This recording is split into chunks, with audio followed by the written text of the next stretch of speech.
The Souls series has always had a curious relationship with the idea of life, death, and struggle. The very first Dark Souls saw players fight incessantly, banging their heads against the wall time and time again until eventually it budged. The sense of satisfaction was, and still is, palpable, but what was it all in service of? Some vague objective to relink the flame given to some hollowed out nobody for seemingly no reason, whose desiccated corpse you inhabit as you're thrust into a vast uncaring world, whose decay only becomes more apparent the more you explore, whose glorious vistas are little more than an illusion, and whose oddly distant denizens seem to welcome their impending doom as it'll end the monotony of their existence. There's something about the so-called bad ending of Dark Souls, where you abandon your duty, you thrust the world into eternal darkness by walking away and letting the flame die out, that has always struck me as the more positive outcome here. It not only embraces the inevitable, as further games would prove, the flame must be relinked time and time again, and our character probably ends up becoming the husk we initially found at the first game's conclusion, but it's one of the few times in which you're granted any kind of agency over your own existence. You get to say no here. What perils you venture into are unknown, but what you're venturing away from is very much a known quantity, and somehow it feels like you're better off leaving it behind.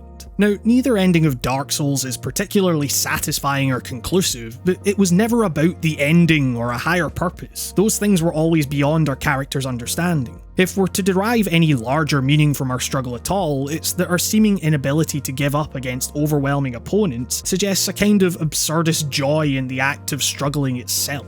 In the eyes of a philosopher like Albert Camus, we must not give up, because continued existence and the overcoming of those struggles is its own reward. Fast forward to 2019 and we have Sekiro, Shadows Die Twice, a game about bringing an end to continued existence and the pain that seems to come along with it. Our protagonists are unflinching in their cause, they do it gladly, we gladly go along with them. We are united in a common purpose. The end goal here seems like the only viable option, because the destructive, painful nature of the other path is made abundantly clear. We must extinguish the flame that keeps us alive, because, as discovered upon playing, to merely exist for the sake of it is to corrupt oneself. Undying begets stagnation. This is our purpose. We have a higher meaning, and we willingly sacrifice for the common good. We've moved from the absurdism of the Souls games to something more utilitarian. It's a different, altogether less bleak outlook on existence, despite sharing a good deal of the series' DNA and tackling a lot of the same existential issues. And this comes down to the way the narrative is framed here. Storytelling is decidedly more self-assured this time around, not solely limited to item descriptions found long after the fact, but directly communicated to your fully voiced character with a personality and an arc and the chance to respond, meaning players aren't merely talked at or down to anymore. The world feels less distant, all without sacrificing the air of mystery that makes unraveling a FromSoft story so appealing. We're encouraged to get to know these people around us. We have time to stop and drink with them as they tell us candidly about their pasts. We become more closely attached to them because we can see Sekiro warming to them as well. The price of failure, and therefore your drive to succeed, goes beyond the size of your own health bar. If you die, the people around you get sick. Sekiro, and therefore the player, has a purpose, a duty, which is not something that's always been made clear to the players of Souls games, whether deliberate or otherwise. But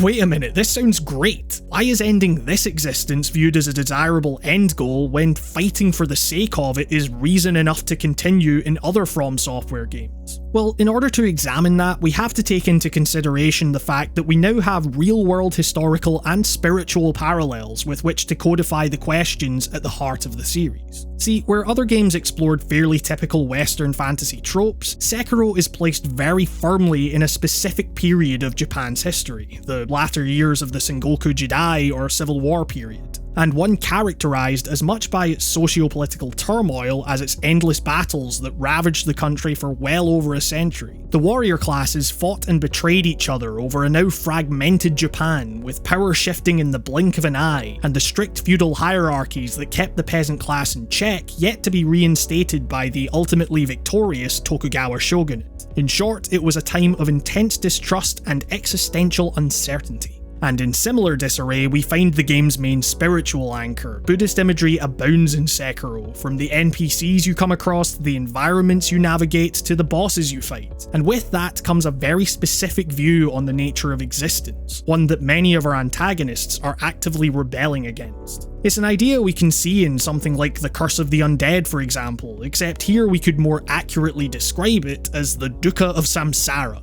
See, Buddhists believe that existence is suffering. It keeps us aimlessly fixated on impermanent things, and without realizing this, we end up stuck in an eternal cycle of death and rebirth, keeping us from reaching our true potential through nirvana. Where trying to combat hollowing in the Souls games seemed like a case of staving off the inevitable, the Buddhist way of thinking gives people a way to escape that fate, even if the alternative seems equally dire in the eyes of certain characters. And it's at this crossroads between the spiritual and historical setting of the game that we find one of our main antagonists, Genichiro. In a period that saw power shift between factions in an instant, and in the face of impending doom, Genichiro's desperation in kidnapping Kuro sees him alter the natural course of things by attempting to grasp onto his physical form, his legacy, his clan's tenuous power, no matter the toll it will take. He solidifies the suffering of his physical existence, losing himself in the process. And it's not just Genichiro either. Almost every enemy you come across is plagued with immortality in some form or another, whether they chose it or not. Monks at the Senpo Temple pursue eternal life above their duty to their belief system, clinging on to their leaders, defending them as they decay. The endless cycle of death and rebirth playing out repeatedly, painfully before their very eyes. They're too far gone to care. At this point, the illusion of nirvana is enough for them. At least it's quiet, and they can decay in peace.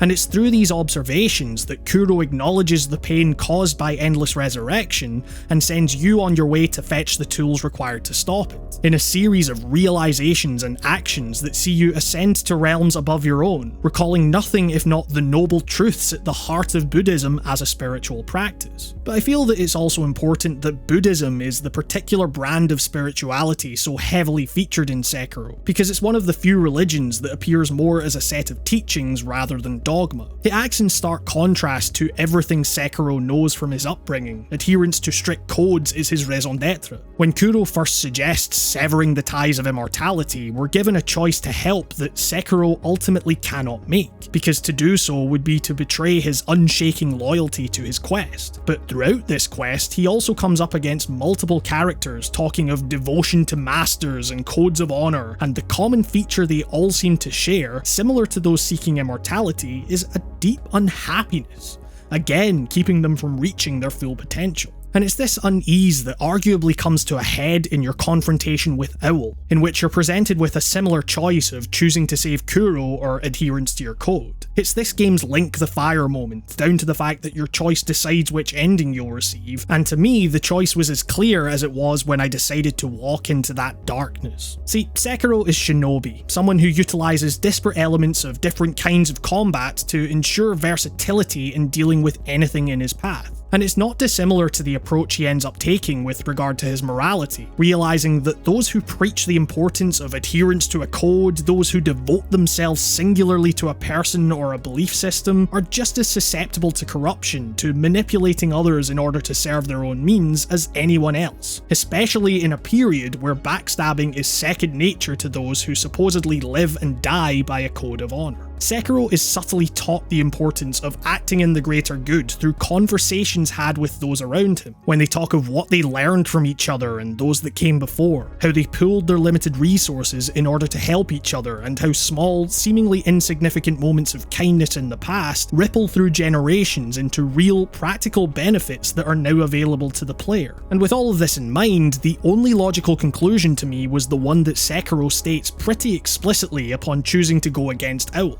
A code must be determined by the individual in order that one can do the greatest amount of good. And given how the other choice turns you into the demigod Ashura, ascending above the human plane of existence but only to massacre everyone in your path, I feel like I made the right decision here. And this is why I argue that as much as it's structured very similarly to a Souls game, Sekiro feels like a much more positive outlook on existence and death than past From titles. By making Sekiro a full-blown character, we're given a vector through which to care about the fate of the thematically rich setting he's placed in. We get to see characters pulling together for good rather than everyone going their own way for their own survival. Multiplayer isn't necessary as it was in those other titles because we don't require that reassurance that we aren't alone in our struggle. We're reminded of it constantly. We aren't fighting against the world here, we're given free rein to navigate it however we please. And that's not to say that either approach is necessarily better or more correct than the other, they both serve different purposes. But for a developer whose games are so often described as oppressive, whose narratives are usually buried within reams of lore text, to see them so confidently tell a surprisingly coherent story whose outlook is in its own way optimistic is at the very least a little refreshing. So I hope you enjoyed my piece on Sekiro, and remember this is only my interpretation of the game. If yours was different, that's totally cool. If you did like it and feel like you want to go the extra mile in supporting the show, you can always head to my Patreon like these wonderful folk currently on screen. Your generous support is what makes this show possible. Thank you so much. Special thanks go to Mark B. Writing, Rob, Nico Blakely, Sivas, Michael Wolf, Artyom Vitsyuk, Lemonides the Unwise, Dallas Keen, Spencer I. Rulet Games Geller, William Fielder, Ali Al-Muhanna, Timothy Jones, Spike Jones, The Nameless Guy, Chris Wright, Ham Migas, Travis Bennett, Zach Casserly, Samuel Pickens, Tom Nash, Shardfire, Anna Pimentel, Jesse Ryan, Brandon Robinson, Justin's Holderness, Christian Kuhneman, Matthew Natchery, Nicholas Ross, and Charlie Yang. And with that, this has been another episode of Writing on Games. Thank you very much for watching, and I will see you next time.